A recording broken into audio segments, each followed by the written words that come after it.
세상에서 가장 급한 물건, 배송이 있다면 이런 모습일 겁니다. 이란의 위협이 고조되던 2024년 가을, 아랍에미리트는 자국 C-17 수송기를 직접 끌고 한국 대구공항으로 날아갔습니다. 거기서 천궁이 유도탄 30여 발을 싣고 아랍에미리트로 돌아갔습니다. 계약 납기보다 앞당겨서 지금 당장 한 발이라도 더 달라고 직접 수송기를 몰고 간 겁니다. 96% 아랍에미리트에서 실전 운용 중인 천궁이가 이란 미사일을 요격한 명중률입니다. 저는 방산 컨설턴트 브래드 칼턴입니다. 저는 평생 단 한 번도 한국 미사일을 진지하게 본 적이 없었습니다. 그 확신이 무너진 날이 바로 그날이었습니다. 그 뉴스를 본 순간 저는 한 가지 사실을 직면해야 했습니다. 저는 한국 방산을 단 한 번도 제대로 본 적이 없었다는 것을, 중동 방산 시장에서 15년을 버티면서 한국이라는 이름을 진지한 경쟁자 목록에 올려본 적이 없었다는 것을.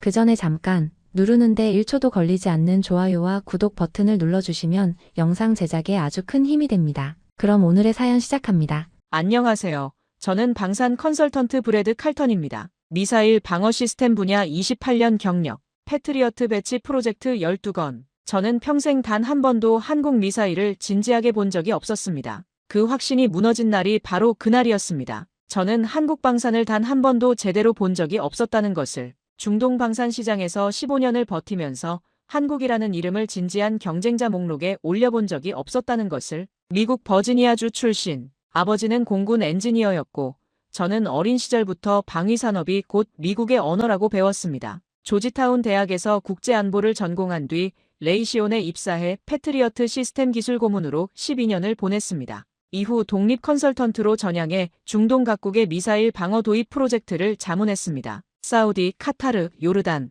그리고 아랍에미리트. 이 나라들의 하늘을 어떤 무기로 채울지 결정하는 자리에 제가 항상 있었습니다. 그 자리에서 저는 단 한 번도 천궁이라는 이름을 진지하게 꺼내본 적이 없었습니다. 흥미로운 시도, 가격은 싸다. 하지만 실전은 다르다. 저는 그 말을 입버릇처럼 달고 살았습니다. 그리고 그 말이 데이터가 아니라 습관이었다는 걸 저는 그날까지 단 한 번도 의심하지 않았습니다. 워싱턴 DC 외곽 버지니아의 제 서재는 28년 경력의 흔적들로 가득했습니다. 패트리어트 시스템 배치 기념패 12개, 미 국방부 자문위원 위촉장, 중동 각국 국방부에서 보내온 감사 서한들. 아내 수자는 그 서재를 두고 언제나 박물관 같다고 놀렸습니다. 저는 그 말이 싫지 않았습니다. 아니, 솔직히 좋았습니다. 그게 제 삶이었고 제 증거였으니까요. 그 서재 구석에는 낡은 보고서 하나가 꽂혀 있었습니다. 1991년 걸프전 당시 패트리어트의 실전 성과를 정리한 문서였습니다. 제가 방산업계에 처음 발을 들였을 때 스승처럼 읽고 또 읽었던 자료였죠. 그 보고서의 첫 줄에는 이런 문장이 있었습니다. 실전이 모든 것을 증명한다. 저는 그 문장을 믿었습니다. 그런데 그 문장이 저를 향해 돌아오리라고는 생각하지 못했습니다. 한국 미사일이 그 문장의 주인공이 되리라고는 더더욱 상상하지 못했습니다. 제 사무실 파트너이자 수석 분석관인 짐 로스는 저와 함께 15년을 일한 사람입니다. 말이 적고 데이터에 집착하는 스타일이었는데 그날 아침은 달랐습니다. 짐이 커피를 내려놓으며 꺼낸 말이 지금도 귀에 맴돕니다. 칼턴, 이번엔 좀 달라. 저는 그 말에 고개를 저었습니다. 아직 아무것도 모르던 때였습니다. 매일 아침 저는 국제방산 동향 브리핑지 세 종류를 펼쳐놓고 커피를 마시며 하루를 시작했습니다. 제인스 디펜스 위클리, 디펜스 뉴스, 그리고 중동 전문 방산 매체. 이 세 가지가 저의 아침 식사였습니다. 중요한 정보는 밑줄을 치고 흥미로운 계약 소식은 따로 메모했습니다. 그렇게 28년을 보냈습니다. 2024년 여름, 중동 정세는 심상치 않았습니다. 이란의 탄도미사일 개발 속도가 빨라지고 있었고 걸프 지역 각국 정부는 방공망 강화에 속도를 내기 시작했습니다. 저는 아랍에미리트 국방부의 오랜 파트너인 압둘라 장군과 분기마다 화상회의를 진행하고 있었는데 그해 여름부터 회의 분위기가 달라지기 시작했습니다. 예전에는 가격과 납기 일정 얘기가 중심이었다면 그 무렵부터는 실전 대응 능력 얘기가 먼저 나왔습니다. 압둘라 장군은 아랍에미리트 국방부 미사일 방어체계 총괄을 맡고 있는 인물입니다. 제가 처음 그를 만난 건 2009년이었습니다. 아부다비 방산 전시회에서 악수를 나눴고 그 이후 15년을 함께 일했습니다. 믿을 수 있는 사람이었습니다. 그가 어느 날 문자를 보내왔습니다. 칼턴, 이번에 한국 쪽이 정말 인상적이야. 저는 그 문자를 읽고 잠깐 멈췄습니다. 그리고 바로 다른 일을 했습니다. 대수롭지 않게 넘겼던 겁니다. 그게 첫 번째 신호였는데 저는 그걸 그냥 흘려보냈습니다. 당시 업계에서는 한국 방산이 심상치 않다는 말이 조금씩 나돌고 있었습니다. 폴란드가 K9 자주포와 K2 전차를 대규모로 계약했다는 소식이 들렸고 천궁이가 아랍에미리트에 도입됐다는 얘기도 들렸습니다. 하지만 저는 그 소식들을 가볍게 받아쳤습니다. 신흥방산 수출국의 가격 공세, 그 이상도 이하도 아니라고 생각했습니다. 레이시온 출신 동료 하나가 전화를 해서 솔직히 천궁이 수치가 좀 불편하다고 귀띔했을 때도 마찬가지였습니다. 저는 웃으며 말했습니다. 실전 검증이 없는 숫자는 마케팅이야. 그렇게 잘라버렸습니다. 그런데 그날 밤 이상하게 잠이 오지 않았습니다. 왜 그랬는지 그때는 설명할 수 없었습니다. 지금은 압니다. 직업적 본능이 무언가를 감지하고 있었던 겁니다. 짐은 그 무렵부터 제게 천궁이 관련 자료를 슬쩍슬쩍 올려놓기 시작했습니다. 저는 그때마다 한쪽에 밀어뒀습니다. 어느 날 짐이 제 책상 앞에 서서 말했습니다. 칼턴, 가격 봤어? 포대당 4천억 원, 유도탄 한 발에 15억 원, 패트리어트의 3분의 1이야. 저는 고개를 들지 않고 대답했습니다. 싸다고 좋은 게 아니잖아. 짐은 그 말에 아무 대꾸도 하지 않았습니다. 지금 생각해보면 그때 짐의 눈빛을 제대로 봤어야 했습니다. 그는 뭔가를 알고 있었습니다. 표면 아래에서 무언가가 움직이고 있었습니다. 저는 그걸 애써 무시하고 있었고 그 무시가 얼마나 오래된 습관에서 비롯된 것인지 알지 못했습니다. 아랍에미리트 국방부로부터 공문이 날아온 건 2024년 9월이었습니다. 천궁이와 패트리어트 시스템에 대한 공정 비교 분석을 의뢰하는 내용이었습니다. 저는 그 공문을 받고 속으로 피식했습니다. 비교 분석이라. 결론은 이미 정해진 거 아닌가. 어차피 미국 시스템이 우위에 있다는 걸 확인하는 작업이겠지. 그렇게 생각했습니다. 그런데 이상한 일이 벌어졌습니다. 레이시온 측 로비스트인 톰 헤이즈가 저한테 연락을 해왔습니다. 그는 업계에서 잔뼈가 굵은 사람으로 레이시온과 로키드 마틴의 이익을 대변하는 일을 오래 해왔습니다. 헤이즈는 전화를 걸어 이렇게 말했습니다. 칼턴, 이번 평가 작업 맡았다고 들었어. 그 한국 수치는 믿지 마.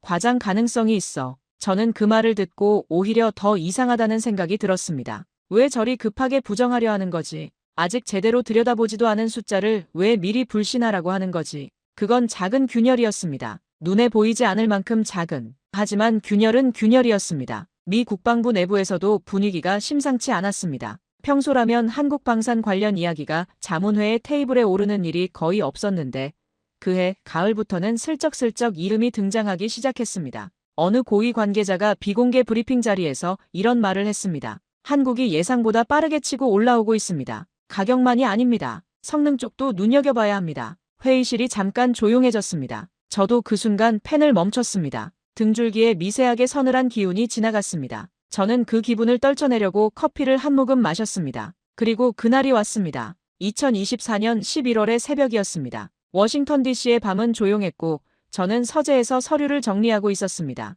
핸드폰이 울렸습니다. 압둘라 장군이었습니다. 영상통화 요청이었는데 새벽에 그가 직접 전화를 걸어오는 건 흔치 않은 일이었습니다. 화면을 열자마자 저는 느꼈습니다. 그의 목소리가 달랐습니다. 칼턴, 지금 화면 봐요. 장군이 카메라를 레이더 스크린 쪽으로 돌렸습니다. 수십 개의 궤적이 화면을 가로지르고 있었습니다. 이란발 탄도미사일이었습니다. 걸프만을 향해 날아오는 궤적들, 그리고 그것들을 하나하나 지워가는 또 다른 점들. 저는 숨을 참았습니다. 압둘라 장군이 말했습니다. 천궁이입니다. 요격률이 96% 나왔습니다. 저는 그 숫자를 듣고 아무 말도 하지 못했습니다. 심장이 한 박자 어긋나는 것 같았습니다. 96%. 이란의 탄도미사일을 상대로 실전에서 한국 미사일이. 저는 그 숫자를 3번 속으로 되뇌었습니다. 그래도 믿기지 않았습니다. 장군이 말을 이었습니다. 그게 다가 아닙니다. 칼턴. 우리 지금 추가 유도탄 요청했습니다. 한국에서 C-17 수송기로 30여 발 긴급 수송 중입니다.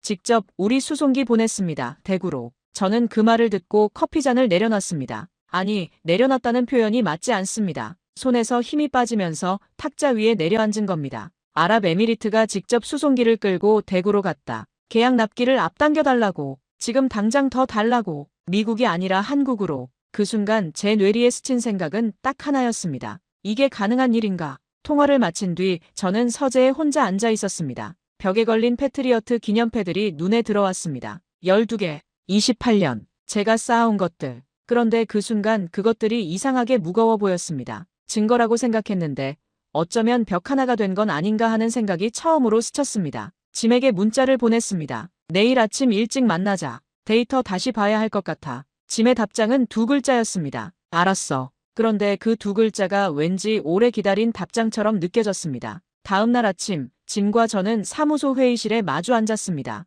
테이블 위에는 천공이 관련 자료들이 펼쳐져 있었습니다. 짐이 미리 뽑아놓은 것들이었습니다. 저는 그것들을 천천히 읽어내려가기 시작했습니다. 요격고도 15km 이상, 유효사거리 약 20km, 360도 전방향 동시 다표적 교전, 발사대 4기의 레이더, 교전 통제소로 구성된 포대 시스템, 포대당 최대 32기 유도탄 발사 가능, 그리고 가격, 포대당 약 4천억 원, 유도탄 한 발에 15억 원, 패트리어트 가격의 3분의 1. 저는 마지막 수치 앞에서 멈췄습니다. 짐이 말했습니다. 칼턴, 96%가 조작이라면 아랍에미리트가 수송기를 직접 끌고 가겠어. 저는 대답을 하지 못했습니다. 그게 핵심이었습니다. 국가가 자국 수송기를 직접 보낸다는 건 가장 강력한 신뢰 표시였습니다. 마케팅으로 만들어지는 행동이 아니었습니다. 그런데 그때 헤이즈한테서 전화가 왔습니다. 칼턴, 그 수치 믿지 마. 아랍에미리트가 정치적으로 부풀린 거야. 한국 방산이 실전 검증됐다고 보기 어려워. 저는 전화를 붙잡고 잠시 생각했습니다.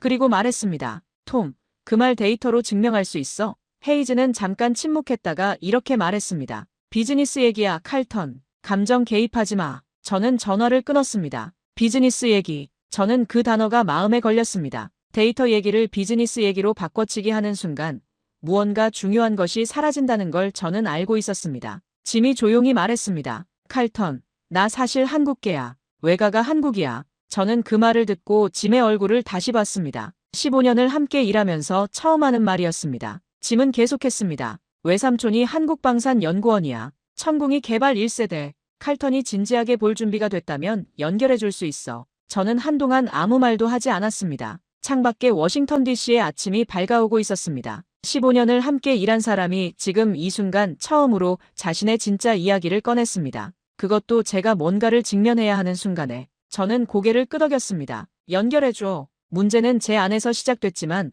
바깥에서도 빠르게 커지고 있었습니다.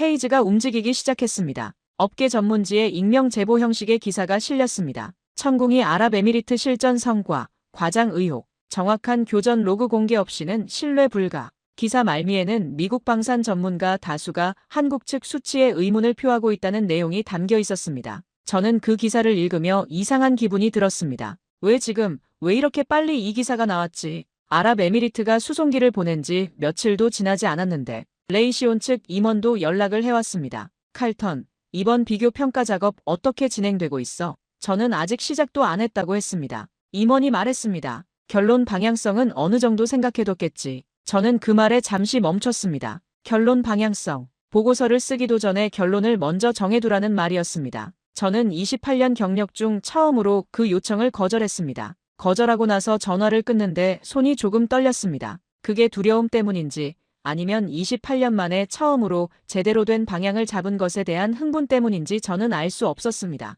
그 무렵 저는 처음으로 천공이 사양 문서를 처음부터 끝까지 정독했습니다. 야간에 혼자 사무소에 남아서 자료를 읽으면서 저는 몇 번이나 멈췄습니다. 이 시스템이 단순히 패트리어트를 따라 만든 것이 아니었습니다. 독자적인 설계 개념이 있었습니다. 360도 전방향 교전 능력, 다표적 동시 처리, 운용 인원 최소화. 이 부분들은 오히려 패트리어트보다 진전된 개념이었습니다. 저는 혼자 중얼거렸습니다. 왜 이걸 진작 제대로 안 봤지? 대답은 금방 나왔습니다. 볼 이유가 없다고 생각했기 때문이었습니다. 처음부터 결론을 정해뒀기 때문이었습니다. 한국 방사는 이류, 실전 검증 없음. 그 틀 안에서 자료를 봤으니 보여야 할 것들이 보이지 않았던 겁니다. 그날 밤 저는 아버지가 남긴 낡은 공학 계산기를 서랍에서 꺼내 한참 들여다봤습니다. 아버지는 항상 말했습니다. 브래드, 증거를 따라가라. 결론을 먼저 만들면 안 돼. 저는 그 말을 인생 좌우명으로 새겨두고 있다고 생각했는데 정작 가장 중요한 순간에 그 말을 배반하고 있었습니다. 처음 시도는 처참했습니다. 저는 아랍에미리트의 비교평가 의뢰에 응하기 위해 보고서 초안을 작성하기 시작했습니다. 그런데 작업을 시작하면서 이상한 일이 벌어졌습니다. 레이시온 측에서 제공한 자료만을 기반으로 보고서를 쓰다 보니 천공이의 항목들을 어떻게 끼워 맞춰도 불리하게 나오도록 설계된 비교 트림을 제가 직접 발견해버린 겁니다. 비교 기준이 공정하지 않았습니다. 패트리어트에 유리한 항목들이 전면에 배치됐고 천공이가 강점을 보이는 항목들은 후순위로 밀려 있거나 아예 빠져 있었습니다. 저는 그 틀을 설계한 사람이 누군지 생각해봤습니다. 그리고 과거의 이와 유사한 비교 보고서를 제가 이미 여러 번 작성했다는 사실을 깨달았습니다. 같은 틀로, 같은 방식으로 손이 멈췄습니다. 초안을 압둘라 장군에게 보냈습니다. 장군의 답신은 짧았습니다. 칼턴, 넌 현장에 없었잖아. 딱 그 한마디였습니다. 저는 그 문장을 화면에 띄워놓고 한참을 바라봤습니다. 반박할 수 없었습니다. 저는 실제로 현장에 없었습니다. 이란 미사일이 날아오던 그 하늘 아래에 없었습니다. 천궁이가 방아쇠를 당기는 순간 옆에 없었습니다. 저는 서재에 앉아서 레이시온이 만들어준 틀로 숫자를 배열하고 있었습니다. 그게 제 보고서였습니다. 짐이 새벽 2시에 메시지를 보내왔습니다. 칼턴, 교전 로그 데이터 봤어. 반박할 수가 없어. 저는 핸드폰을 내려놓고 천장을 바라봤습니다. 밤 공기가 무거웠습니다. 그날 처음으로 28년이 부끄럽게 느껴졌습니다. 경력이 부끄러운 게 아니었습니다. 그 경력을 쌓으면서 단 한 번도 스스로의 틀을 의심해보지 않았다는 것이 부끄러웠습니다. 수잔이 깊은 밤 서재로 들어와 제 어깨를 잡았습니다. 무슨 일이야? 저는 한참 있다가 말했습니다. 내가 틀렸던 것 같아, 오래. 수잔은 아무 말도 하지 않았습니다. 그냥 옆에 앉아 있었습니다. 그게 위로였습니다. 그날 밤 저는 잠을 이루지 못했습니다. 눈을 감으면 압둘라 장군의 레이더 화면이 떠올랐습니다. 이란 미사일 궤적들, 그것들을 지워가는 천궁이의 요격 신호들, 96%라는 숫자, 그 숫자가 자꾸만 떠올랐습니다. 패트리어트 12개 기념패 뒤에 숨어서 저는 그 숫자를 외면하려 했지만 외면이 되지 않았습니다. 새벽 4시였습니다. 저는 아버지의 계산기를 손에 쥐고 짐에게 전화를 걸었습니다. 짐, 외삼촌 연결해 줄 수 있어? 저 직접 듣고 싶어. 짐은 잠에서 깬 목소리로 대답했습니다. 기다렸어, 칼턴. 그 한마디가 유난히 깊게 들렸습니다. 짐이 이미 오래 기다려왔다는 것을, 제가 뭔가를 직면할 준비가 될 날을 기다려왔다는 것을 저는 그제야 알았습니다. 며칠 뒤 짐의 외삼촌 박성준 박사와 영상통화가 연결됐습니다. 저는 솔직히 방어적인 태도로 통화를 시작했습니다. 설득당하지 않겠다는 마음이 반, 그래도 한번 들어보겠다는 마음이 반이었습니다. 그런데 박 박사는 처음부터 저를 설득하려 들지 않았습니다. 그냥 이야기를 들려주는 사람이었습니다. 박 박사는 1950년대 피란민 가정에서 태어났습니다. 그의 아버지는 한국전쟁 당시 모든 것을 잃었습니다. 집도 고향도 형제도. 박 박사는 그 이야기를 담담하게 했습니다. 그러면서 이렇게 말했습니다. 칼턴 씨, 우리가 이 미사일을 만든 건 팔기 위해서가 아닙니다. 살아남기 위해서입니다. 저는 그 말에 손가락이 멈췄습니다. 마우스에서 손이 떨어졌습니다. 살아남기 위해서. 저는 28년 동안 방산을 비즈니스로 봤습니다. 시장이고 계약이고 점유율이었습니다. 그런데 박 박사는 그걸 생존이라고 불렀습니다. 그 한 단어가 천궁이 전체를 다르게 보이게 만들었습니다. 박 박사는 1970년대 한국이 독자적 방위산업을 시작하던 때를 이야기했습니다. 당시 한국에는 제대로 된 기술도 자본도 인프라도 없었습니다. 미국이 주한미군을 감축하기 시작하자 한국 정부는 스스로 하늘을 지켜야 한다는 결론을 내렸습니다. 맨손으로 시작했습니다. 실패를 거듭했습니다. 그래도 멈추지 않았습니다. 박 박사는 그 과정의 한가운데 있었습니다. 40년을 그 일에 바쳤습니다. 짐이 통역하다가 잠깐 목이 메었습니다. 저는 그걸 못 본 척했습니다. 하지만 봤습니다. 박 박사가 마지막에 이렇게 말했습니다. 칼턴 씨, 데이터로만 보시면 됩니다. 나머지는 알아서 보일 겁니다. 저는 그 말을 받아 적었습니다. 메모장에 받아 적으면서 손이 조금 떨렸습니다. 그날 밤 짐이 말했습니다. 외삼촌 개발 노트에 처음부터 목표 요격률이 적혀 있었대. 반드시 96% 이상. 저는 그 말을 듣고 한동안 말이 나오지 않았습니다. 목표로 세운 숫자와 실전에서 나온 숫자가 같았습니다. 40년의 시간이 그 두 숫자를 연결한 겁니다. 다음 날 아침 저는 한국행 항공권을 직접 끊었습니다. 회사 카드가 아니었습니다. 개인 카드였습니다. 레이시온 측은 이미 이번 평가 작업에 대한 비용 지원을 차단하겠다고 통보한 상태였습니다. 헤이즈도 전화를 해서 칼턴, 지금 뭐 하는 거야 라고 했습니다. 저는 짧게 대답했습니다. 현장 확인. 그리고 전화를 끊었습니다. 수잔에게 모든 것을 털어놓은 건 그날 밤이었습니다. 28년 경력이 어떻게 돌아가는지, 헤이즈와 레이시온이 무엇을 원하는지, 그리고 제가 그 안에서 무엇을 해왔는지. 수잔은 말없이 듣다가 마지막에 딱 한마디 했습니다. 당신답지 않아. 그러니까 가야 해. 저는 그 말에 웃음이 났습니다. 오랜만에 웃음이었습니다. 짐은 제가 한국행을 결정하자마자 항공편을 이미 알아봐 두었다고 했습니다. 저보다 먼저 알고 있었던 겁니다. 짐에게 물었습니다. 너 20년 만에 한국 가는 거야? 짐이 고개를 끄덕였습니다. 얼굴에 복잡한 표정이 스쳤습니다. 저는 더 묻지 않았습니다. 공항 서점에서 저는 한국 전쟁 관련 책 한 권을 샀습니다. 28년 방산 경력 중 처음으로 한국의 역사를 제대로 들여다보고 싶다는 생각이 들었기 때문입니다. 비행기에 오르면서 책의 첫 줄을 읽었습니다. 폐허에서 기적으로. 저는 그 문장 앞에서 잠시 멈췄습니다. 인천공항에 도착한 건 이른 아침이었습니다. 공항을 빠져나오면서 처음 느낀 건 질서였습니다. 빠르고 조용하고 깔끔한 질서. 저는 중동을 15년 다니면서 많은 공항을 거쳐봤지만 인천공항의 그 분위기는 달랐습니다. 어딘가 팽팽하게 긴장해 있으면서도 부드러운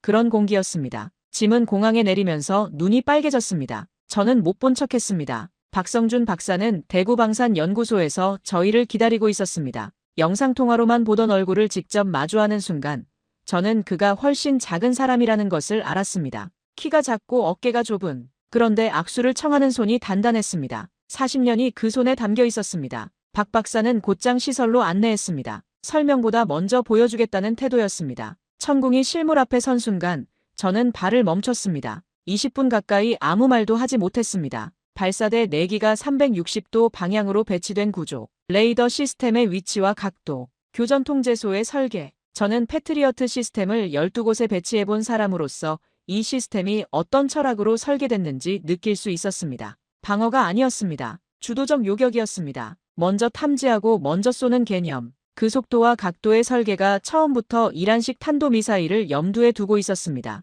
박 박사가 설명했습니다. 360도 전 방향에서 동시에 다수 표적을 처리할 수 있습니다. 운용 인원은 패트리어트의 절반 이하입니다. 저는 메모를 했습니다. 손이 바빴습니다. 연구소 한쪽에 오래된 사진들이 전시돼 있었습니다. 초기 개발 당시 시험 발사 장면들이었는데 여러 장의 사진이 실패 순간을 담고 있었습니다. 연기가 피어오르고 미사일이 엉뚱한 방향으로 날아가는 장면들. 그 앞에서 어깨를 붙잡고 서 있는 연구원들. 박 박사가 그 사진들 앞에서 잠깐 발걸음을 멈췄습니다. 이 사람들이 없었으면 여기까지 못 왔습니다. 저는 사진 속 얼굴들을 천천히 들여다봤습니다. 다 젊었습니다. 그리고 지쳐 보였습니다. 그러나 포기한 얼굴이 아니었습니다. 시연장에서 저는 360도 교전 시뮬레이션을 직접 참관했습니다. 다방향에서 동시에 들어오는 가상 표적 16개를 처리하는 데 걸린 시간을 확인하고 저는 숫자를 다시 봤습니다. 제 눈을 의심했습니다. 패트리어트와 직접 비교하면 이 수치는 분명히 우위에 있었습니다.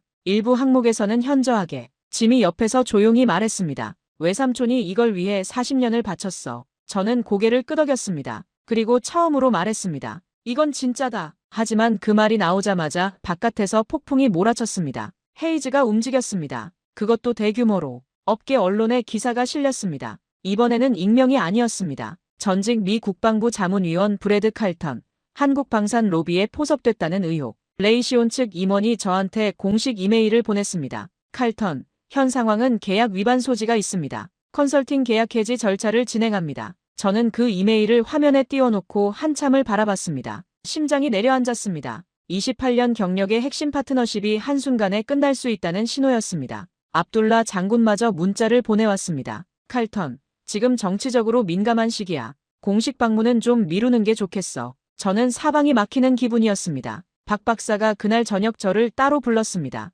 칼턴 씨, 이제 그만하셔도 됩니다. 당신이 너무 많이 잃고 있습니다. 저는 그 말을 듣는 순간 이상하게 분노가 치밀었습니다. 왜 멈춰야 합니까? 이제 막 진짜를 보기 시작했는데. 박 박사는 그 말을 듣고 한참 저를 바라보다가 조용히 웃었습니다. 짐이 방 한쪽에서 전화를 하고 있었습니다. 외삼촌 목소리로 한국어로 통화하는 짐을 처음 봤습니다. 통화가 끝나고 짐이 제게 왔습니다. 칼턴, 나 외삼촌한테 약속했어. 내가 포기 안 하면 내가 책임진다고. 저는 짐의 눈을 봤습니다. 그리고 말했습니다. 우리 아랍에미리트 가자. 내 눈으로 직접 봐야겠어. 아랍에미리트 현장에 도착한 건 그로부터 사흘 뒤였습니다. 압둘라 장군이 공식 경로를 막았지만 현장 오퍼레이터인 카림 중령이 저를 기다리고 있었습니다. 카림은 박 박사가 건네준 연락처를 통해 연결된 사람이었습니다. 젊고 눈빛이 또렷했습니다. 카림은 저를 실제 천궁이가 배치된 방어 포지션으로 안내했습니다. 모래바람이 불어오는 사막 지형 한가운데였습니다.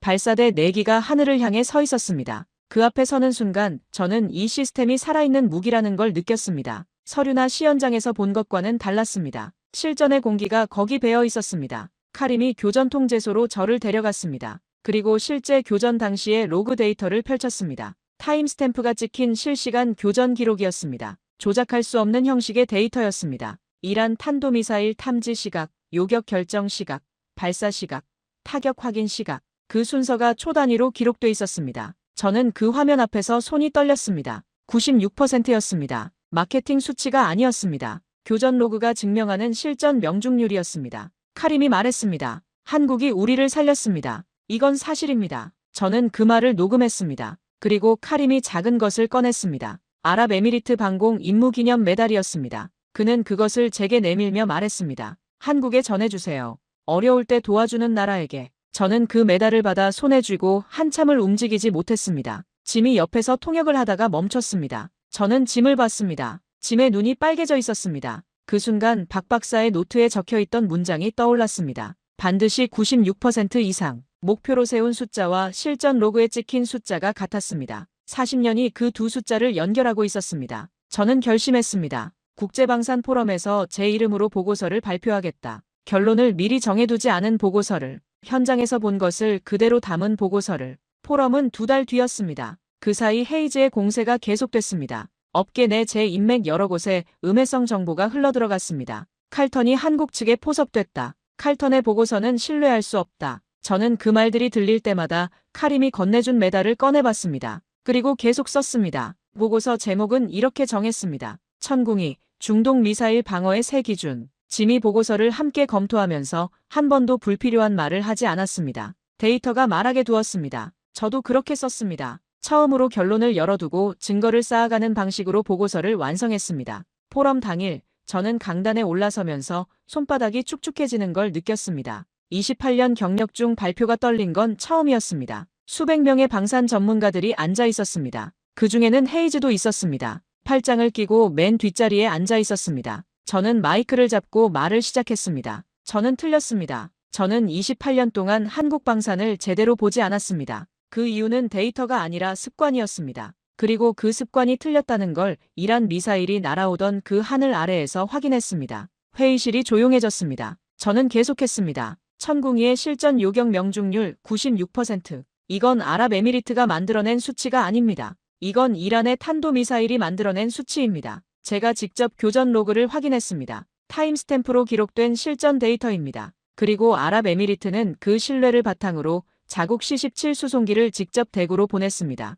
그게 가장 강력한 평가입니다. 발표가 끝나자 박수가 터졌습니다. 그때 압둘라 장군이 자리에서 일어나 강단으로 올라왔습니다. 저는 그가 오는 걸 보고 숨이 막혔습니다. 장군은 제 손을 잡았습니다. 악수였습니다. 그리고 말했습니다. 칼턴, 어려울 때 진실을 말해주는 사람이 진짜 친구야. 저는 눈물이 날 뻔했습니다. 참았습니다. 하지만 눈이 뜨거워지는 건 어쩔 수 없었습니다. 맨 뒷자리에서 헤이즈가 조용히 일어나 나갔습니다. 저는 그 뒷모습을 봤습니다. 분노는 없었습니다. 그냥 오래된 무언가가 끝나는 느낌이었습니다. 짐이 맨 뒷줄에서 박수를 치다가 자리에 주저앉아 울었습니다. 저는 그 모습을 보고 비로소 눈물이 흘렀습니다. 강단 위에서, 수백 명 앞에서, 부끄럽지 않았습니다. 보고서는 그날 이후 빠르게 퍼져나갔습니다. 국제방산 전문지 3곳이 표지 기사로 다뤘습니다. 미 국방부 자문위원회에서 천궁이 재평가 요청이 공식 제기됐다는 소식이 들렸습니다. 아랍에미리트는 추가 도입 협상을 공식화했고